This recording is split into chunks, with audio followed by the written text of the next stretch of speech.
आपने एक बढ़िया सवाल पूछा है कि ऐसी कोई लालच बताएं कि जिससे हम भगवान की तरफ चल पड़े, ऐसा कोई प्रलोभन जिससे हमारा मन भगवत प्राप्ति में लग जाए। ये सवाल कीमती है और बहुत महत्वपूर्ण इसलिए है कि जब तक किसी भी तरह का लालच हो तब तक कोई भगवत प्राप्ति में नहीं लग सकता, चाहे वो लालच भगवत प्राप्ति का ही क्यों न हो। लालच से भरा हुआ चित्त ही अशांत होता है। जहां लालच है वहां चित्त अशांत है, और जब तक चित्त अशांत है तब तक भगवान से क्या संबंध हो सकता है। लालच का मतलब क्या है? लालच का मतलब यह है कि जो मैं हूं उससे तृप्ति नहीं, कुछ और होना चाहिए। फिर चाहे ये कुछ और होना धन का हो, स्वास्थ्य का हो, यश का हो, आनंद का हो, भगवान का हो, इससे कोई फर्क नहीं पड़ता। लालच का मतलब है एक टेंशन, एक तनाव। जो मैं हूं वो नहीं, जो होना चाहिए वो हो, और जो मैं हूं वो अभी हूं, और जो होना चाहिए वो कल होगा। तो कल के लिए मैं खिंचा हुआ हूं, तना हुआ। ये तना हुआ चित्त ही लालच से भरा हुआ चित्त है। इसलिए सब तरह की ग्रीड, सब तरह का लोभ अशांति पैदा करेगा, और जहां अशांति है वहां भगवत प्राप्ति कैसे? अशांत चित्त का भगवान से संबंधित होने का कोई उपाय ही नहीं। अशांति ही तो बाधा है। फिर हम पूछते हैं कि कोई लालच, क्योंकि हमारा मन तो लालच को ही समझता है, एक ही भाषा समझता है, वो है लालच की भाषा। धन के लिए इसलिए दौड़ते हैं, यश के लिए इसलिए दौड़ते हैं। फिर इस सबसे ऊब जाते हैं तो हम कहते हैं भगवान के लिए कैसे दौड़े। यहां थोड़ा समझ लेना चाहिए कि उसके लिए दौड़ना तो संभव है जो हमसे दूर हो, लेकिन जो हमारे भीतर ही हो उसके लिए दौड़ना असंभव है। और अगर दौड़े तो चूक जाएंगे। तो कुछ चीजें ऐसी हैं जो दौड़ के पाई जा सकती हैं, क्योंकि असल में वे हमारा स्वभाव नहीं है, हमसे अलग है। अगर धन पाना है तो बिना दौड़े नहीं मिल जाएगा। अगर यश पाना है तो दौड़ना पड़ेगा।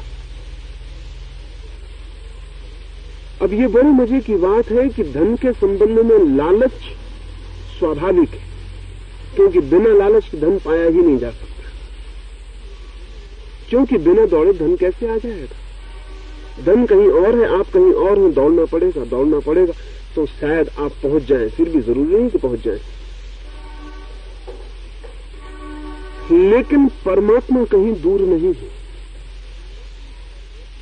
1 इंच का भी फासला होता तो थोड़ा दौड़ लेते, 1 इंच का भी फासला नहीं। हम वहीं खड़े हैं जहां परमात्मा है, हम वही हैं जो वो है।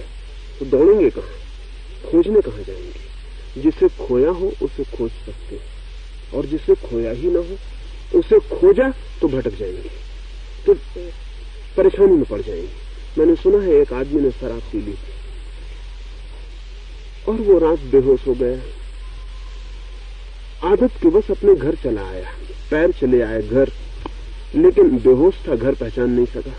सीढ़ियों पर खड़े होकर पास पड़ोस के लोगों से पूछने लगा कि मैं अपना घर भूल गया हूं, मेरा घर कहां है, मुझे बता दो।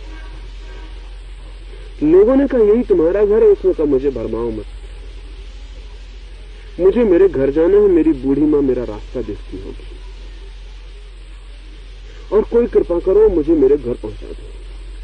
शोरगुल सुनकर उसकी बूढ़ी माँ भी उठाई, दरवाजा खोल के उसने देखा उसका बेटा चिल्ला रहा है, रो रहा है कि मुझे मेरे घर पहुंचा दो।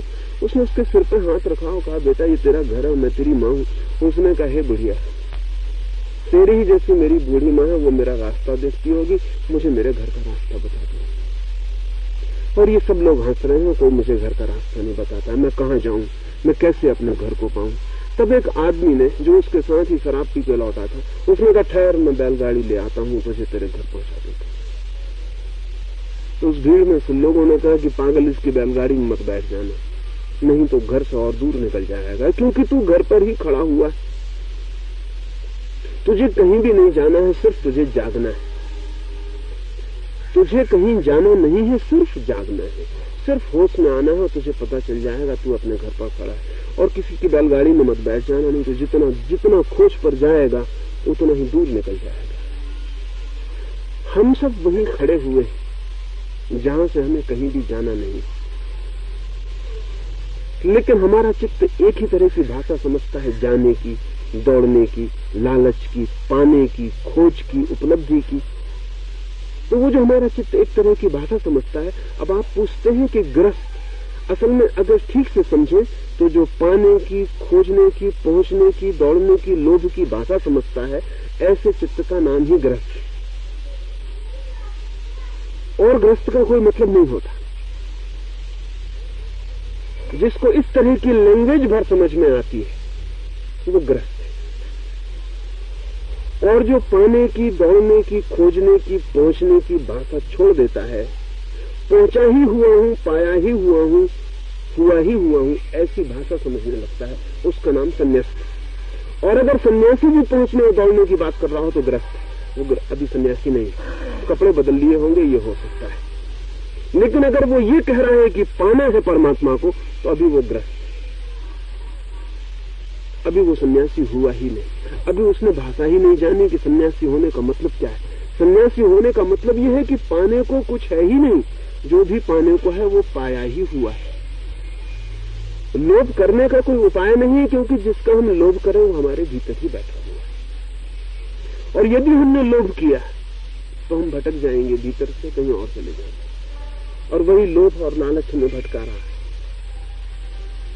अक्सर तो यही होता है कि एक आदमी गृहस्थ और सन्यासी हो जाता है तो लोभ के कारण है। वो कहता है गृहस्थी में नहीं मिलता आनंद, सन्यास्त होने से आनंद मिल जाएगा। वो कहता है गृहस्थी में नहीं मिलता परमात्मा, और मैं परमात्मा को पाए बिना कैसे रह सकता हूं, तो मैं सन्यासी होता हूं। लेकिन अभी उसकी जो भाषा है वो गृहस्थी की, अभी उसे पता भी नहीं चला कि वो गृहस्थी के जो फ्रेमवर्क है गृहस्थी के दिमाग का, उसके बाहर नहीं हो रहा है, वो उसी के भीतर चल रहा है। अब वो नए उपाय में लग जाएगा, पूजा करेगा, प्रार्थना करेगा, जप करेगा, तप करेगा, ये सब प्रयत्न होंगे पाने के। लेकिन जो पाया ही हुआ है उसे पाने का कोई भी प्रयत्न उचित नहीं, अनुचित है। उसे जानना है, पाना नहीं। इस फर्क को समझ लेना चाहिए कि उसे सिर्फ जानना है, पाना नहीं। वो पाया हुआ है। ऐसे ही जैसे हमारी जेब में कुछ चीज पड़ी और हम भूल गए और अब उसे खोजते फिर रहे हैं, खोजते फिर रहे हैं, वो नहीं मिलती क्योंकि वो जेब में पड़ी है। सत्य की, प्रभु की, आनंद की सब खोज व्यर्थ है। असल में मत खोजिए, एक क्षण को भी कुछ मत खोजिए। एक क्षण को भी अगर सारी खोज रुक जाए, सारा लोभ रुक जाए, तो चित्त का आवागमन रुक जाएगा। अब आप कहते थे कि कभी चित्त यहां जाता, कभी वहां जाता, कभी वहां जाता, वो जाएगा ही, वो जाता ही रहेगा जब तक लालच है। तो जहां लालच दिखेगा वहीं चला जाएगा, एक जगह भर नहीं आएगा। जहां हमारा होना है वहां भर नहीं आएगा, क्योंकि वहां कोई लालच नहीं दिखाई पड़ता। वहां पाने को क्या है, भीतर पाने को क्या है? भीतर पाने को कुछ भी नहीं दिखाई पड़ता, सब बाहर दिखाई पड़ता है पाने को। बड़े मकान है वो बाहर है, धन के ढेर है वो बाहर है, और परमात्मा है तो वो भी कहीं दूर आकाश में बाहर है। भीतर कुछ दिखाई नहीं पड़ता कि वहां जाएं किस लिए, क्या पाने को मिलेगा वहां। इसलिए चित्त सब जगह जाता है, एक जगह छोड़ देता है। मैंने सुनी है कहानी कि भगवान ने सारी दुनिया बनाई है, और जब आदमी को बनाया तो वो बहुत परेशान हो गया, क्योंकि आदमी को जैसे ही बनाया, आदमी हजार शिकायतें, हजार सवाल, हजार समस्याएं लेकर पहुंचने लगा। उसने देवताओं से कहा कि तो मुझे सोने भी नहीं देगा, जीने भी नहीं देगा, तो ऐसा कुछ बताओ तरकीब कि मैं आदमी से बच सकूं। तो किसी देवता ने कहा हिमालय पे बैठ जाइए। तो उसने कहा कितनी देर हम बचेंगे हिमालय पे, आज नहीं कल कोई हिलरी, कोई तेंजिंग चढ़ जाएगा। तो किसी ने कहा चांद पे बैठ जाए। उसने कहा वो भी बहुत दिन दूर नहीं, जब आदमी वहां पहुंच जाएगा। दूर के तारे सुझाए, लेकिन उन्होंने कहा कि नहीं, वो कहीं काम नहीं करेगा, कुछ ऐसी जगह बताओ जहां आदमी पहुंचे ही नहीं। तब एक बूढ़े देवता ने कहा फिर एक ही जगह, आप आदमी के भीतर बैठ जाइए। और वहां वो कभी नहीं जाएगा। चांद पे पहुंच जाएगा लेकिन वहां कभी नहीं आएगा। और भगवान इसके लिए राजी हो गया। ये बात उसकी समझ में आ गई। ये तो कहानी है लेकिन सच्चाई भी यही है। लोभ ले जाता है बाहर, लोभ ले जाता है दूर, लोभ ले जाता है भविष्य में। और जिसकी आप बात कर रहे हैं भगवत प्राप्ति की, वो है अभी यही इसी वक्त, हियर एंड नाउ। न कल न परसों, भविष्य में नहीं, अभी इसी क्षण यही आपके पास ही, आप में ही, आप ही मौजूद है। वो जो कह रहा है कि कहां खोजूं, वही है जिसको खोजना है। जो कह रहा है कहां जाऊं, किस लालच से जाऊं, वो जो ये कह रहा है, जो ये पूछ रहा है, उसका ही पता लगा लेना। और उससे पता लगा लेने के लिए किसी लोभ की, किसी लालच की, किसी दौड़ की, किसी खोज की, किसी उपाय की, किसी इफर्ट की कोई भी जरूरत नहीं है। उसके लिए चाहिए इफर्टलेसनेस, उसके लिए चाहिए सब प्रश्न का छोड़ देना, उसके लिए चाहिए सब दौड़ का बंद हो जाना, उसके लिए चाहिए लालच का निरस्त हो जाना, शून्य हो जाना। तब आप कहां जाएंगे? तब आप क्या करेंगे? तब आप वही होंगे जहां आप हैं। वहां करने की कोई जरूरत नहीं, वहां बिना किए ही आप हैं। किया कि चूक गए, इसलिए न कोई उपाय है उसे पाने का, न कोई विधि, न कोई मेथड है उसे पाने का, न कोई मार्ग है उसे पाने का, न कोई गुरु उसे पहुंचा सकता है आपको, न कोई सहारा दे सकता है। जिस दिन आपके ये सारे भ्रम टूट जाएंगे, उस दिन आप पाएंगे कि उसे आपने पा लिया है। और इसलिए ये तो पूछिए ही मत। मैं तो कोई लालच उसके लिए नहीं बता सकता। मैं तो ये भी नहीं कहूंगा कि वहां आनंद मिलेगा, मुक्त हो जाएंगे, अमृत हो जाएगा, अमर हो जाएंगे। ये सब लालच हमारे मन को पकड़ते हैं, क्योंकि मरने का हमें डर है, मृत्यु से हम भयभीत हैं। इसलिए हम चाहते हैं कि कोई विश्वास दिला दे कि उसे पा लेने से अमर हो जाएंगे, फिर मरेंगे नहीं। दुख हमें खा रहा है तो हम चाहते हैं कोई आश्वासन दे दे कि आनंद वहां मिल जाएगा। जिंदगी हाथ से निकली चली जा रही है, कोई विश्वास दिला दे कि वहां परम जीवन मिल जाएगा, तो हम दौड़ने लगे, हम दौड़ने लगे। और मजा ये है कि दौड़ रहे हैं इसीलिए उसे पा नहीं सकते। तो ये जो कंट्राडिक्शन है, ये अगर ख्याल में आ जाए तो दौड़ने की भाषा छूट जाएगी, तब रुकने की भाषा, तब भागने का ख्याल नहीं, ठहरने का ख्याल। तब इसलिए नहीं कि वहां क्या मिल जाएगा, बल्कि इसलिए उसे जानना है कि हम वहां हैं ही, चाहे कुछ मिले और चाहे कुछ न मिले, हम वहां हैं ही। और उस स्थल को तो जानना ही चाहिए जहां हम हैं। नहीं तो हमारा जीवन हो सकता है कि जो हम कर रहे हैं बिल्कुल विपरीत हो, जो हम हैं उसके बिल्कुल विपरीत हो। उसे जान लेने की बात ही पर्याप्त है। और दो ही तरह की संभावनाएं हैं। एक तो वे चीजें हैं जिन्हें हम कोशिश करके पा सकते हैं, और कुछ चीजें ऐसी हैं जिन्हें कोशिश करके हम खो सकते हैं। जैसे आपको रात नींद ना आती हो और आप कोशिश करें नींद लाने की, क्योंकि आप कहेंगे कि बिना कोशिश के नींद कैसे आएगी, बिना प्रयास के कैसे नींद आएगी। तो आप प्रयास करें, गिनती गिने, भगवान का नाम लें, मंत्र पढ़ें, उठें, बैठें, पैर धोएं, सिर धोएं, 1000 उपाय करें, करवट बदलें। आप कहें कि बिना उपाय की नींद कैसे आएगी, तो मुझे कोई उपाय चाहिए। तो मैं आपको कहता हूं कि फिर नींद रात भर नहीं आएगी, क्योंकि सब उपाय नींद में बाधा बनेंगे। नींद है विश्राम, किसी भी तरह का श्रम विरोध है उसका। नींद है अप्रयास, अप्रयत्न, और आपने प्रयत्न किया तो उल्टा हो जाए। तो अगर नींद न आती हो तो अब कोई प्रयास न करें, बस चुपचाप पड़े रहें, प्रयास ही न करें नींद का, नींद की बात ही छोड़ दें, नींद लाने की कोशिश ही न करें, तो नींद आ सकती। और आपने प्रयास किया कि आप गए, आप खो गए, फिर नींद नहीं आ सकी। कुछ चीजें हैं जो आती हैं और हमें लाने नहीं पड़ती, और परमात्मा इन चीजों में अंतिम चीज है जो आता है, जिसे हम ला नहीं सकते। लेकिन आप कहेंगे फिर क्या हम कुछ भी ना करें? ये मैं नहीं कह रहा हूं। सूरज निकला है, आपका द्वार बंद है, भीतर नहीं जाएगा, द्वार पर ठहरा रहेगा। लेकिन आप गठरी बांध के सूरज की रोशनी को घर के भीतर नहीं ले जा सकते। आप ज्यादा से ज्यादा इतना कर सकते हैं कि द्वार खोल के बैठ जाए, प्रतीक्षा करें। आपकी तरफ से बाधा न रहे, बस इतना ही प्रयास है। अगर ठीक से समझें तो पॉजिटिवली आप कुछ भी नहीं कर सकते सूरज को भीतर लाने के लिए। विधायक रूप से आप नहीं उसको गठरी में बांध के ला सकते।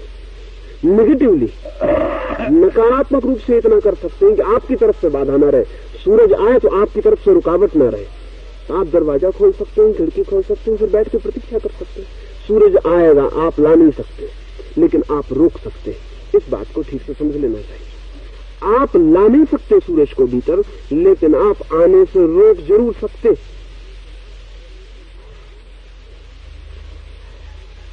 और अगर आने से रोक रहे हैं तो नहीं आएगा सूरज, हालांकि ला नहीं सकते। सिर्फ आपकी रुकावट ना हो, बाधा ना हो, हिंड्रेंस ना हो, दरवाजा बंद ना हो, वो आ जाएगा। लेकिन तब भी आप ये नहीं कह सकते कि मैं ले आया। ये आप कहेंगे तो गलती हो जाएगी। इसलिए जो परमात्मा को उपलब्ध होता है वो ये भी नहीं कह सकता कि मैंने पा लिया। वो इतनी कहता है उसकी कृपा। वो ये भी नहीं कह सकता कि मैंने पा लिया, क्योंकि मैं क्या पा सकता हूं? उसका प्रसाद, उसकी ग्रेस, उसकी अनुकंपा। वो मिला है जिसको भी मिला है। वो ये नहीं कह सकता कि मैंने पा लिया है। वो अहंकार भी वहां काम नहीं कर सकता, क्योंकि अहंकार वही काम कर सकता है जहां हमारा प्रयत्न सफल होता हो। लेकिन जहां हमारा कोई प्रयत्न सफल नहीं होता, वहां अहंकार के खड़े होने का कोई उपाय नहीं। हम इतने कह सकते हैं कि मैंने बाधा नहीं की। हम इतने कह सकते हैं मैं तैयार था कि वो आए। हम इतने कह सकते हैं कि मेरा द्वार खुला था। आया वही है, हम उसे लाए नहीं, सिर्फ हमने रोका नहीं। इसे ठीक से समझ लें। जैसे मैं मुट्ठी बांधा हुआ हूं और मैं जोर से मुट्ठी बांधे हुए हूं, और मैं किसी से पूछूं कि मैं मुट्ठी को कैसे खोलूं, क्या उपाय करूं, क्या प्रयत्न करूं, तो वो आदमी मुझे बताएगा उपाय मुट्ठी खोलने। वो मुझे यही बताएगा कि तुम बांधो भर मत। तुम बांधने के लिए जो प्रयास कर रहे हो वो भर कृपा करके मत करो, मुट्ठी खुल जाएगी। मुट्ठी खोली नहीं जाती, मुट्ठी सिर्फ खुलती है। हाँ, बांधी जा सकती है। खुला होना मुट्ठी का स्वभाव है। हमारे बिना कुछ किए मुट्ठी खुल जाती, हमारे बिना कुछ किए मुट्ठी बनती नहीं। स्वभाव का मतलब है जो हमारे बिना किए होता है। विभाव का मतलब है जो हमारे करने से होता है।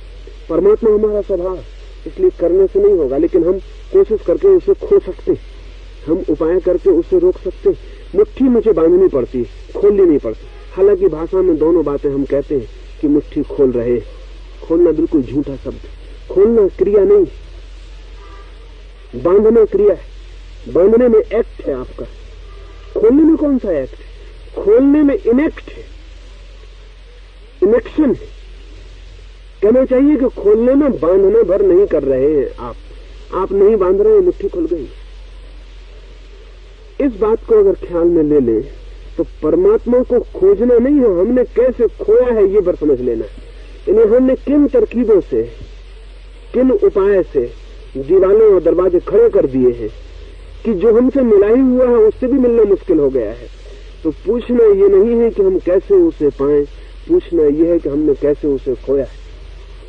ये फर्क आप समझ लेना, क्योंकि फिर पूरी बात भिन्न हो जाएगी आगे जाके। इतना फर्क ख्याल में आ गया तो सारी साधना का रूप बदल जाता है। पूछना यह है कि किस उपाय से मैं उससे दूर हो गया हूं जिससे दूर होने का उपाय न था। कैसी तरकीब से मैंने सूरज को बाहर ठहरा दिया है, किस तरकीब से मैं अंधेरे में जी रहा हूं, कौन से दरवाजे हैं जो मैंने बंद कर दिए, कौन से ताले हैं जिन पर मैंने चाबी जड़ दी। ये पूछना जरूरी है। लेकिन हम आमतौर से पूछते हैं परमात्मा को कैसे पाएं, वो प्रश्न ही गलत है। पूछना चाहिए कि हमने परमात्मा को कैसे खोया, how we have lost him, कैसे खो दिए हैं हम। क्योंकि परमात्मा को खोने का मतलब अपने को खोना। हमने अपने को कैसे खो दिया, हम अपने को कैसे भूल गए, ये कैसे संभव हो गया? इम्पॉसिबल। ये असंभव कैसे संभव हुआ है कि हम अपने को ही नहीं जान पा रहे हैं कि कौन है? इससे ज्यादा असंभव कोई बात हो सकती? मैं हूं, मैं जानता भी हूं कि हूं और फिर भी नहीं जानता कि कौन। बड़ी अद्भुत घटना घट रही है।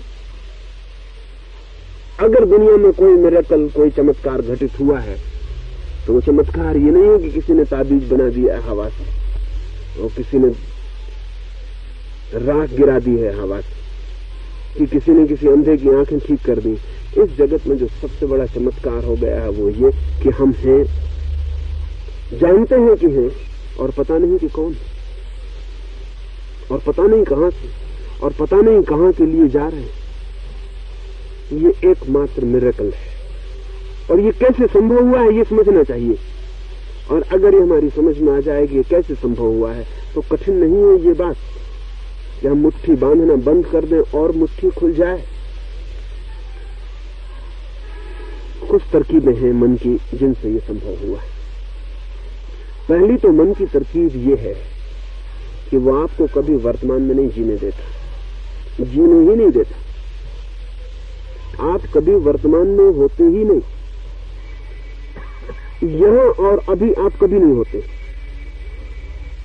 या तो पीछे अतीत में होते हैं जो जा चुका, जो अब नहीं है, या भविष्य में होते हैं जो अभी आया नहीं और नहीं, जो है, जो अभी है इसी वक्त, उसमें आप कभी होते ही नहीं।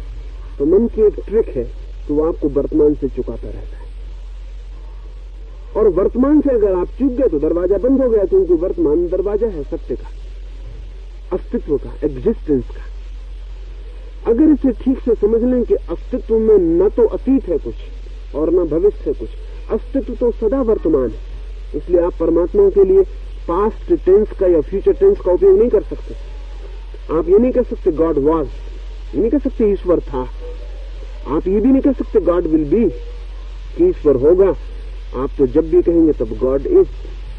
ईश्वर के लिए अतीत और भविष्य का उपयोग नहीं हो सकता, वो है। सच बात यह है कि है कहना भी परमात्मा को गलत है, क्योंकि हम है उस चीज को कहते हैं जो नहीं है भी हो सकती। हम कहते हैं तखत है, टेबल है, क्योंकि कल टेबल नहीं हो सकती, कल नहीं थी। जो कल नहीं थी, कल नहीं हो सकती, उसको है कहने का कोई मतलब है।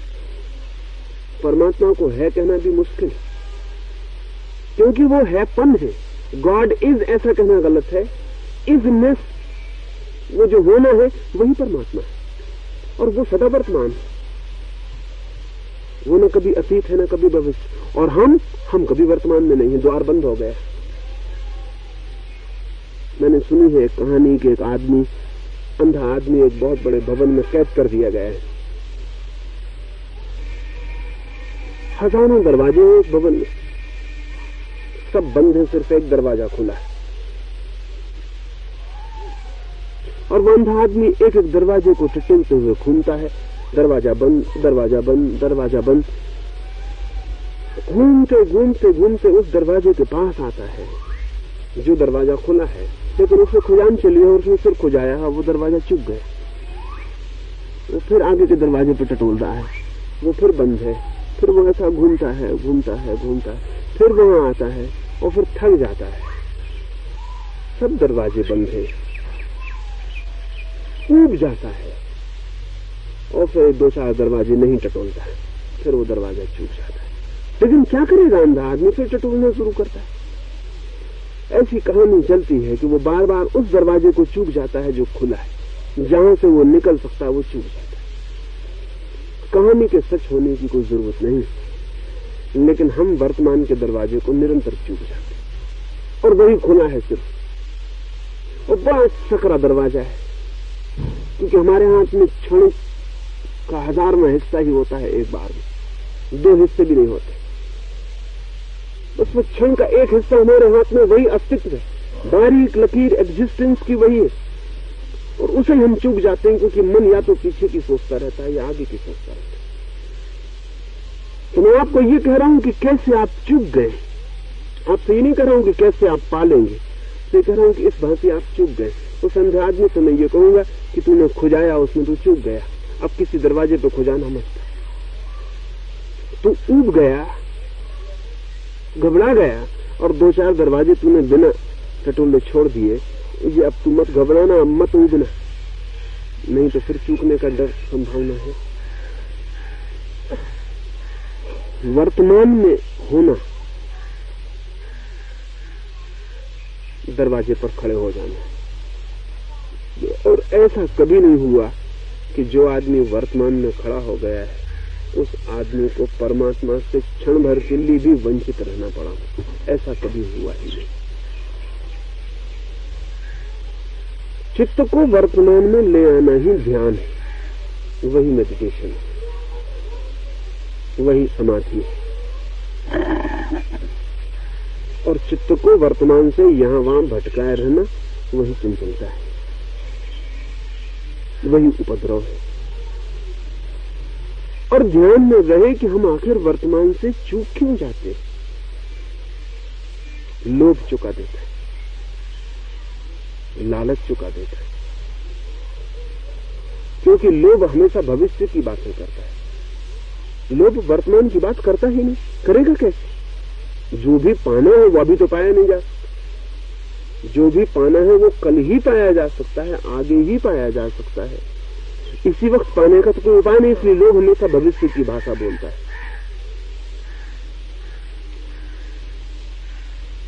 लोभ चुका देता है और अहंकार चुका देता है।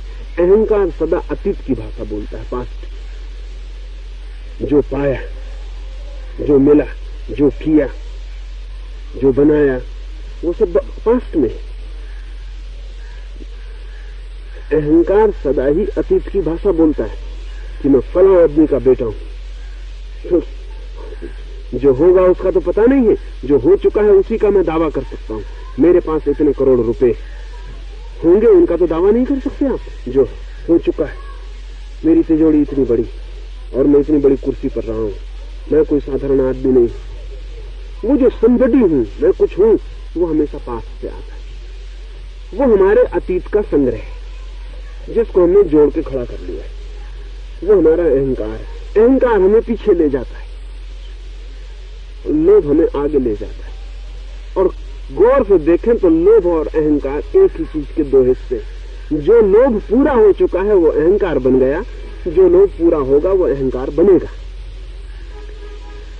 जो लोभ पूरा हो चुका वो अहंकार बन गया, जो पूरा होगा वो अहंकार बनेगा। जो अहंकार बन गया है वो लोभ है जिससे आप गुजरे, और वो लोभ जो अभी आगे पकड़ रहा है वो भविष्य में बनने वाला अहंकार है जिससे आप गुजरेंगे। समस्त लोभ का संग्रह अहंकार है, तो वो अतीत में भटकाता है। इसलिए बूढ़ा आदमी होगा तो वो अतीत में भटकता रहेगा, क्योंकि आगे तो मौत है। अब वहां लोभ की गुंजाइश कम है, अब वहां क्या लोभ करिएगा। तो बूढ़ा आदमी का मन हमेशा अतीत में भटकता रहता है। वो बैठा और सोच रहा है जवानी जो थी, दिन जो गए, यादें जो है भीतर छिपी, वो उनका सोचता रहेगा। बूढ़ा आदमी अतीत में सोचता रहेगा, क्योंकि भविष्य में दिखाई पड़ती है मौत, वहां वो देखना भी नहीं चाहता, वो लौट के पीछे देखता रहता है। बच्चे जवान सदा भविष्य में देखते रहेंगे, अभी उनका अहंकार बना नहीं, बनने की प्रतीक्षा कर रहा है। तो बच्चे और जवान सदा भविष्य उन्मुख होंगे, फ्यूचर सेंटर्ड होंगे। लोभ अभी बनेगा, बूढ़े आदमी हमेशा पास्ट सेंटर्ड होंगे। बीत गया जो उसी में खोए रहेंगे, उन्हीं स्मृतियों में। क्योंकि बूढ़े ने यात्रा कर ली अहंकार की, बच्चा अभी यात्रा करेगा। तो बच्चे और जवान लोभ में जीते हैं, बूढ़ा आदमी अहंकार में जीता है। जितनी उम्र बीतती जाती अहंकार उतना मजबूत होता चला जाता है, सख्त होता चला जाता है। इसलिए वृद्ध आदमी क्रोधी हो जाता है, चिड़चिड़ा हो जाता है, क्योंकि आगे तो कुछ भी नहीं है, अब जो है पीछे। और अहंकार ही गांठ मजबूत हो गई है। अहंकार की गांठ चिड़चिड़ापन, क्रोध सब पैदा करती है। अगर इसे समझ लेंगे तो ख्याल में आ जाएगा कि अहंकार पीछे ले जाता है, लोभ आगे ले जाता है। वो एक ही चीज के दो हिस्से। मरे हुए लोभ का नाम अहंकार है, मरे हुए लोभ का नाम अहंकार है, और अजन्मे अहंकार का नाम लोभ है। वो जो अभी जन्म लेगा। और इस वजह से हम चूक रहे हैं वर्तमान से, जहां की सत्य है, जहां की अस्तित्व है। लेकिन लोभ बड़ा कुशल है। जब सब तरह के लोभ से चुक जाएगा तो वो कहता आप परमात्मा को भी पाना चाहिए। वो भी अहंकार ही है। लोभ बड़ा कुशल है। अहंकार की बड़ी अनंत आकांक्षाएं हैं। जब सब पा लेता है, वो धन पा लेता, यश पा लेता, प्रेम पा लेता, आदर पा लेता, तब वो कहता है कि ठीक है ये सब पा लिया, अब परमात्मा को भी पाना है, अमृत को भी पाना है, आनंद को भी पाना है, मोक्ष को भी पाना है। अब मोक्ष कैसे मिले? फिर वो लोग की भाषा में मोक्ष की बातें सोचने लगता है। चुक गया, उसे पता नहीं है कि यही भाषा तो इतने दिन चुकाती रही है, यही भाषा फिर आगे भी पकड़े रहेगा। वो हो सकता है वो ढंग बदल ले अपना, मधुशाला न जाके मंदिर जाने लगे, फिल्में न देखकर भजन कीर्तन करने लगे, ये फर्क कर लेगा वो। लेकिन उसके चित्त का जो तनाव था, लोभ का और अहंकार का, वो जारी है और उसी से वो चूक रहा है। तो मैं कैसे कहूं आपसे कि आप क्या लोभ करें? मैं तो आपसे कहूंगा आप लोभ को समझ लें कि लोभ चुकाने वाला है, और आप अहंकार को समझ लें कि अहंकार चुकाने वाला है, और आप ये समझ लें कि अतीत और भविष्य चुकाने वाले हैं, वर्तमान मिलाने वाला है, वही अस्तित्व है। तो एक क्षण को भी अगर आप उस जगह पहुंच जाएं जहां आप कह सकें अब कोई अतीत नहीं मेरे पास और कोई भविष्य नहीं मेरे पास, बस मैं हूं, आप उसी क्षण परमात्मा में प्रविष्ट हो जाएंगे। उसी क्षण, एक क्षण में भी ये घटना घट जाएगी। कोई ऐसा सवाल नहीं है कि इसके लिए जन्म जन्म लगे। हाँ, चूकने में जन्म जन्म लग सकते। दरवाजा बंद है तो वर्षों तक ये हो सकता है कि दरवाजा बंद हो और रोशनी भीतर न आए, लेकिन ये नहीं हो सकता कि दरवाजा खुले और रोशनी एक क्षण भी बाहर ठहरी रह जाए। रोशनी तो कभी ठहरनी नहीं चाहती थी, वो तो निरंतर आने को पुकार ही कर रही थी, द्वार को ठोके ही चली जा रही थी। आप थे कि द्वार बंद किए थे। तो ये तो हो सकता है कि एक आदमी जीवन भर दरवाजा बंद रखे और अंधेरे में जिए, लेकिन ये नहीं हो सकता कि एक क्षण को दरवाजा खोले और अंधेरे में जिए। ये असंभव है। और ऐसा भी नहीं हो सकता कि कोई आदमी कहे कि चूंकि मेरा दरवाजा इतने दिन तक बंद था, इसलिए एक क्षण में कैसे रोशनी भीतर आएगी। ऐसा भी नहीं होता। इसलिए जो लोग कहते हैं कि इतने जन्मों का कर्म है, इतने जन्मों का पाप है, निपट ना समझी की बात कहते हैं। हजारों जन्मों का पाप भी एक क्षण को वर्तमान में खड़े हुए व्यक्ति को परमात्मा से नहीं रोक सकता। पाप ही क्या था? पाप सिर्फ इतना ही था कि आप वर्तमान में खड़े नहीं हुए थे। और पाप क्या था? आप भविष्य में या अतीत में भागते रहे थे। एक कमरे में हजारों साल से अंधेरा घिरा हो तो ऐसा नहीं हो सकता कि आप दिया जलाएं तो अंधेरा कहे मैं हजारों साल का हूं, इतने जल्दी कैसे मिट सकता हूं? हजारों साल तक दिए जलाओ तब मैं मिटूंगा। अंधेरा ऐसा नहीं कहता। अंधेरा एक रात का हो कि 1000 साल का हो, इससे कोई फर्क नहीं पड़ता। दिया जलता है और अंधेरा मिटता है। असल में अंधेरे की कोई परतें नहीं होती कि 1 दिन का अंधेरा और 2 दिन का अंधेरा तो दोहरी परत हो जाए, कि 3 दिन का अंधेरा तो पहली परत हो जाए। अंधेरे की कोई परत नहीं होती कि वो डेंस हो जाए, घना हो जाए। अंधेरा घना नहीं होता, अंधेरा बस अंधेरा है। और एक दिए की लौ सब तोड़ देती है। पाप की भी कोई परत नहीं होती, क्योंकि पाप भी अंधेरा है, अज्ञान है, अविद्या है, उसकी भी कोई परत नहीं होती। लेकिन सवाल सिर्फ इतना है, सवाल सिर्फ इतना है कि हम वहां खड़े हो जाएं जहां द्वार खुलता है। हाँ, पाप की आदत होती है, परत नहीं होती। अंधेरे की भी आदत होती है। ये हो सकता है एक आदमी वर्षों से अंधेरे में रहा हो, द्वार खोल दे, रोशनी आ जाए, लेकिन उसकी आंख बंद हो जाए। ये हो सकता है। ये हो सकता है कि सालों से अंधेरे में रहा आदमी द्वार खोल दे, रोशनी भीतर आ जाएगी फौरन। उसके द्वार खोलने में और रोशनी के आने में क्षण का भी फासला नहीं होगा। युगपत ऐसा द्वार खुला, इधर रोशनी आई, इधर द्वार खुलता गया, रोशनी आती गई। द्वार का खुलना और रोशनी का आना एक ही क्रिया के 2 हिस्से होंगे। लेकिन यह हो सकता है कि सैकड़ों वर्षों से अंधेरे में रहे आदमी की आंखें रोशनी देखने में असमर्थ हो, वो आंख बंद कर ले और फिर अंधेरे में हो जाए। ये हो सकता है। अंधेरे की आदत हो सकती है। पाप की भी आदत हो सकती, पर्थ नहीं होती, लेकिन आदत तोड़ी जा सकती है। आदत समझपूर्वक अपने आप टूट जाती है। आदत तोड़ना बहुत कठिन नहीं है। अगर अंधेरी की परतें होती तो तोड़ना बहुत कठिन था। रोशनी आ गई, आंख बंद हो गई, वो आदमी धीरे धीरे आंख एक बार, दो बार, धीरे धीरे रोशनी का अभ्यस्त हो सकता है। आंखें थोड़ी देर में खोल लेगा, रोशनी देख लेगा, बंद भी कर सकता है, बीच बीच में खोल भी सकता है। धीरे धीरे रोशनी का भय मिट जाएगा, वो रोशनी में जीने लगेगा। परमात्मा का अनुभव एक क्षण में हो जाता है, लेकिन परमात्मा को सहने में थोड़ा वक्त लग जाता है, सहने में, क्योंकि इतनी बड़ी शक्ति और इतना बड़ा प्रकाश हम पर उतरता है, थोड़ा वक्त लग जाता है।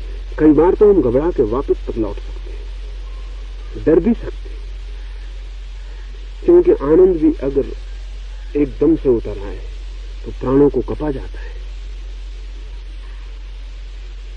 परमात्मा की उपलब्धि तो एक क्षण में हो जाती है। उपलब्धि के लिए राजी होने में थोड़ा वक्त लग सकता है, वो दूसरी बात है। उपलब्धि का द्वार है वर्तमान में खड़े होना, और इसलिए इस दिशा में थोड़ा सा काम शुरू करें। इस दिशा में थोड़ा सा काम शुरू करें। 24 घंटे में आधा घंटे 15 मिनट के लिए द्वार बंद करके अंधेरे में चुपचाप बैठ जाए, कुछ भी ना करें, कुछ भी ना करें, चुपचाप बैठ जाए।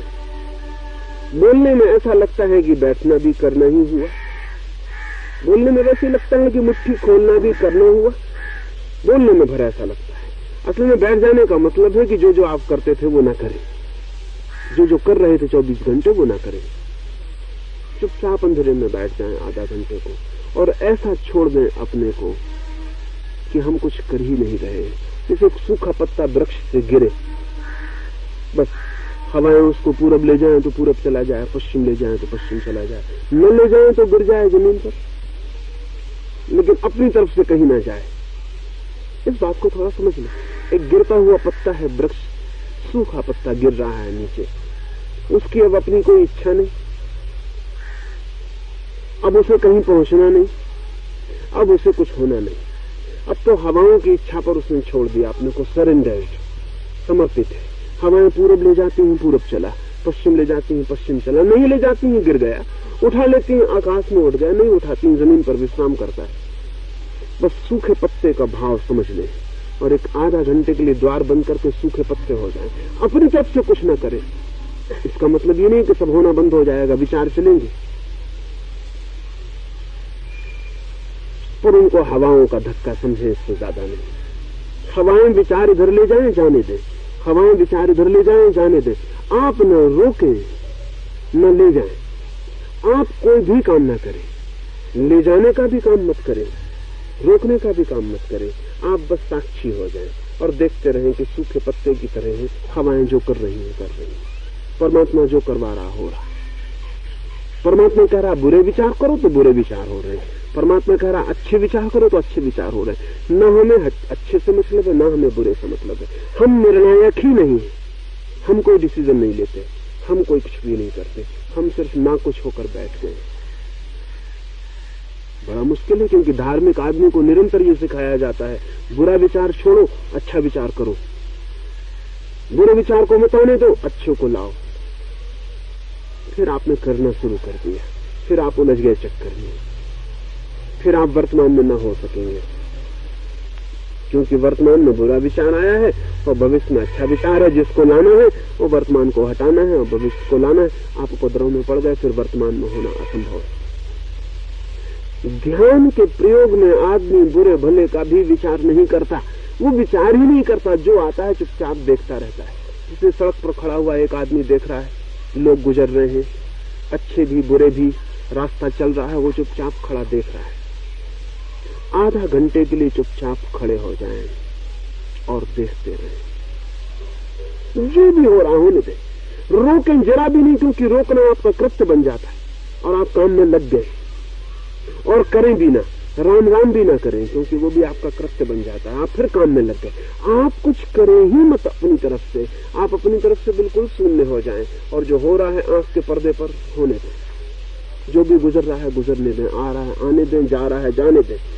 ना आप रोकें, ना आप छेड़ें, ना आप बीच में उतरे, आप किसी तरह का इन्वॉल्वमेंट न लें, दूर खड़े देखते रहे। कठिन होगा, क्योंकि हमारी आदत निरंतर हर चीज के साथ उलझ जाने की। चुपचाप बैठ जाना कठिन होगा। चुपचाप का ये मतलब नहीं कि विचार नहीं होंगे, विचार तो होंगे, लेकिन आप चुपचाप हो, विचारों को चलने दें। जैसे एक फिल्म चल रही है पर्दे पर, मस्तिष्क का भी एक पर्दा है, एक प्रोजेक्टर है उसका, जो वो फिल्म चलाता रहता है। एक फिल्म चल रही पर्दे पर, बस इतना समझें कि विचार चल रहे हैं, स्मृतियां आ रही हैं, भविष्य के ख्याल आ रहे हैं, आने दो, चुपचाप बैठे रहो, देखते रहो। आज कठिन होगा, कल कठिन होगा, परसों कठिन नहीं होगा। बस हिम्मत इतनी रखनी है कि कूद मत जाना, अगर ये बुरा विचार आ गया इसे अलग करो। बुरे भले से कुछ लेना देना नहीं। साक्षी को ना कुछ बुरा है ना कुछ भला है। कांटे भी उतना ही अर्थ रखते हैं फूल जितना अर्थ रखते हैं। न कांटा बुरा है न फूल अच्छा है, वो हमारी अपनी समझ के हिसाब से अच्छा बुरा कर लेते हैं। सब चीजें हैं और आप चुपचाप बैठे रहे। कुछ ही दिनों में अगर चुपचाप बैठे हैं तो एक अद्भुत अनुभव शुरू होगा, और वो अनुभव ये होगा कि कभी कभी ऐसा होगा कि गैप आ जाएगा, इंटरवल आ जाएगा, अंतराल आ जाएगा। कभी कभी ऐसा होगा कि विचार थोड़ी देर के लिए नहीं होंगे, एकदम लुप्त हो जाएंगे। एक विचार आया और फिर दूसरा नहीं आया, और बीच में खाली जगह छूट जाएगी। उस एक खाली जगह से आपको पहली झलकें मिलनी शुरू होंगी, और उस खाली जगह में आप भी नहीं होंगे। इतनी खाली जगह होगी कि बस खालीपन होगा, जस्ट एम्प्टीनेस। वही द्वार है, वहीं से पहली झलकें आपको मिलनी शुरू होंगी। और निरंतर इस प्रक्रिया में लगे रहे तो धीरे धीरे धीरे धीरे विचार कम होने लगेंगे, खाली जगह ज्यादा होने लगेंगी। ऐसा जैसे रास्ते पर एक आदमी निकला और फिर घंटे भर तक दूसरा आदमी नहीं निकला और रास्ता खाली रह गया।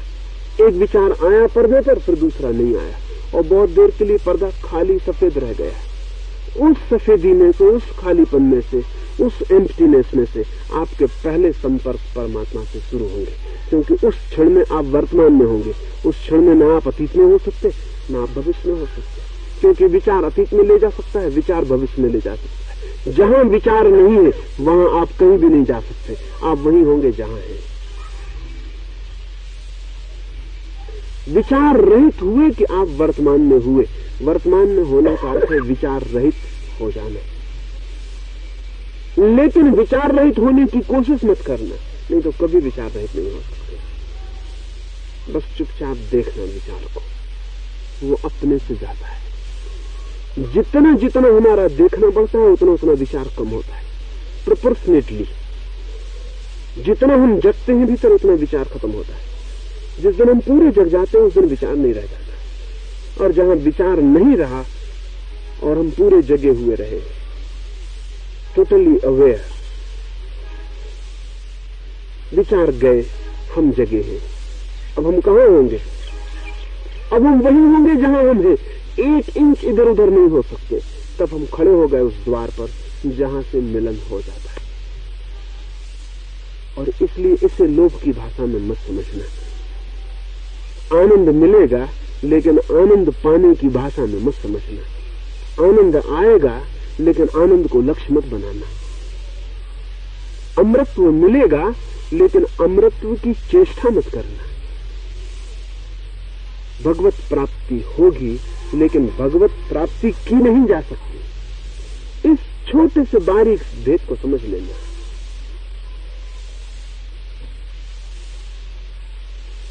भगवत प्राप्ति होगी, लेकिन भगवत प्राप्ति की नहीं जा सकती। करने वाला अहंकार भी वहां नहीं चल सकता है। और इसलिए मैंने कहा कि लोभ, प्रलोभन, लालच, इस दिशा में इनकी इंच भर गति नहीं है। तो महाराज करना पड़ता है ना? नहीं, वही मैं समझा रहा हूँ। यत्न करना ही नहीं, जरा भी सरेंडर हो जाए। बिल्कुल सरेंडर, क्योंकि यत्न किया तो सरेंडर नहीं हो सकता। उसका मतलब है कि हम कुछ करेंगे। सरेंडर का मतलब है कि हम क्या कर सकते हैं। सरेंडर वही बात हुई, मुद्दम बतो माया शेष जाने साहबों का देखे कुछ भी समझे कि मैं आपके सुपुर्द करता हूँ। आपके किसके? आपका तो आपको पता ही नहीं है अभी। और सुपुर्द करता हूं तब फिर एक्ट शुरू हो गया। इसी थोड़ा समझने की बात है ना, इतने बारीक फासले हैं। जब हम कहते हैं कि सुपुर्द करता हूं तो हो सकता है कल हम कहें कि वापस लेता हूं, वो क्या कर लेगा? जीरो बन जाए। हाँ, वही मैं कह रहा हूं, सुपुर्द करता हूं, इसमें भी हमारा एक्ट जारी है, हम कुछ कर रहे हैं, करने के मालिक हम ही। तो मेरा कहना है you can not surrender, you can only be surrendered. हाँ, मैं समझा ना, लेकिन वो जो बारीक फासला अगर न दिखाई पड़े तो निरंतर भूल होती चली जाती। हम समर्पण कर नहीं सकते, क्योंकि हम करेंगे तो समर्पण हमारा कृत्य हुआ, और जो हमारा कृत्य है उसे हम वापस ले सकते। कल हम कह सकते हैं कि बस ठीक है, अब हम वापस लेते हैं। गीता में जो कहा है ये अर्जुन तो मुझे मेरे समर्पण कर, वो समझ बेहतर मुझ पर हो जाए। इसको कठिनाई जो है ना, कठिनाई जो है कृष्ण क्या कह रहे हैं वही हम समझ रहे हैं। ये बहुत मुश्किल है, हम करने की भाषा में ही समझेंगे।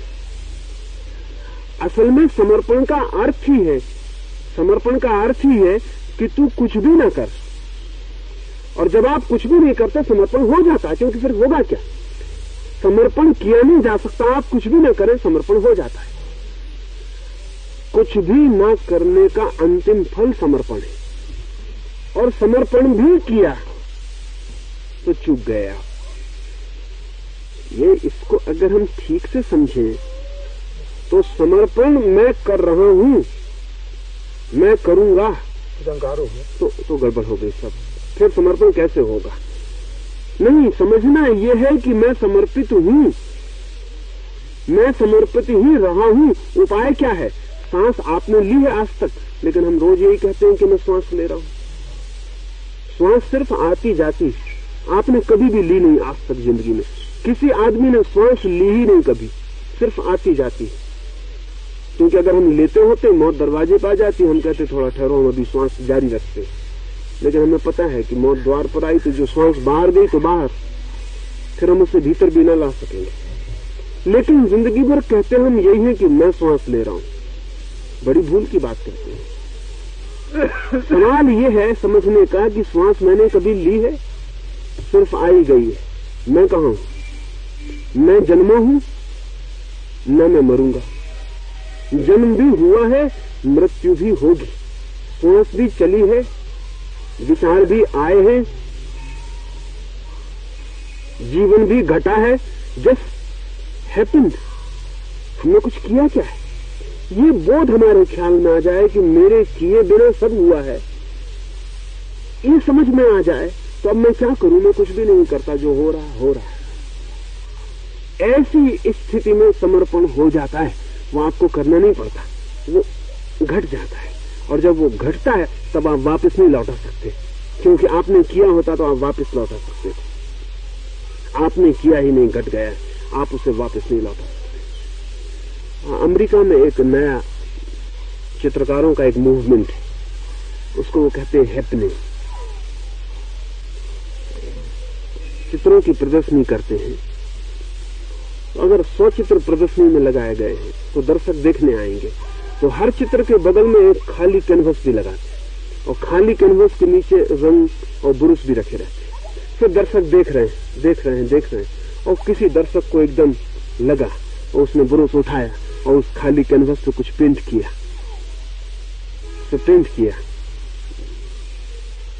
शर्त यही है कि अपनी तरफ से पेंट मत करना, क्योंकि अपनी तरफ से करोगे तो वो बेकार हो गया। होने देना। उस सिचुएशन में अगर ऐसा पकड़ जाए और होने लगे पेंट, तो होने देना, रोकना भी मत। तो उसको वो हैपनिंग पेंटिंग कहते हैं। वो किसी ने बनाई नहीं, उस पर किसी का नाम नहीं होता। फिर वो घटी, वो घट गई। ईसाइयों में एक साधकों का संप्रदाय है क्वेकरों की जो बैठक होती है, उस बैठक में कोई बोलने के लिए निमंत्रित नहीं होता, कोई बोलने वाला नहीं होता। बैठक भर होती है, इकट्ठे होते हैं, बैठ जाते हैं। नियम ये है कि अगर किसी को कभी बोलने जैसा हो जाए तो वो खड़े हो जाए और बोलने लगे। बाकी लोग सुनेंगे, बिना कोई धन्यवाद दिए फिर विदा हो जाएंगे। कई बार ऐसा होता है कि महीने बीत जाते हैं, कोई नहीं बोलता, क्योंकि नियम का ख्याल यह है अपनी तरफ से बोलने ही मत।